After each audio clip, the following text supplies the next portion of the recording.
I don't own anything. I'm just some dude.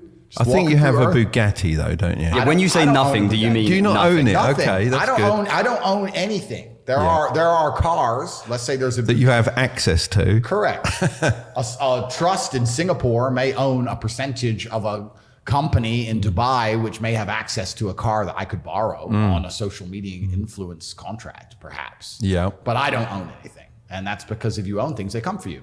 Elon Musk tweeted it the other day. Someone tweeted Elon saying, what is the countdown until they raid Elon Musk's home for releasing the truth about what the FBI is doing with the election interference? And his response was, I don't have a home. You get to a certain level of wealth where you're like, you know what? It's easier just to not have things. I don't have anything. I can rent anything I want. If I want to stay in London for the next 10 years, I can walk into the Dorchester and take the presidential suite at £20,000 a day for the next 20 years. So who cares? I don't need a house. It's like you just get beyond that point with money.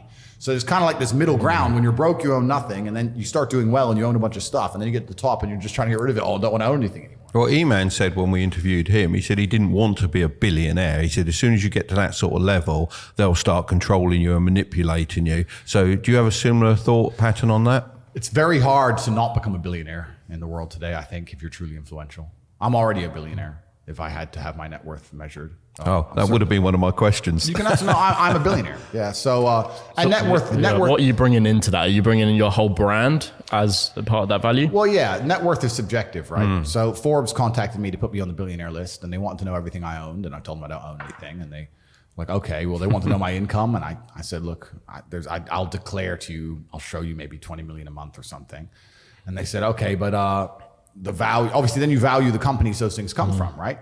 You can take some of my companies people know about, like The Real World, which was previously Hustlers University. If I have a business that is making $20 million profit a month, and it is an online educational platform, the largest one in the world, and it's a subscription model, and you put an 8 times multiplier on the profit, which most tech companies could achieve, that's an $800 million business. But could that's you sell one business? Could you sell that business without you attached to it, though? Well, that's the point. That's a good question. That's a very good question.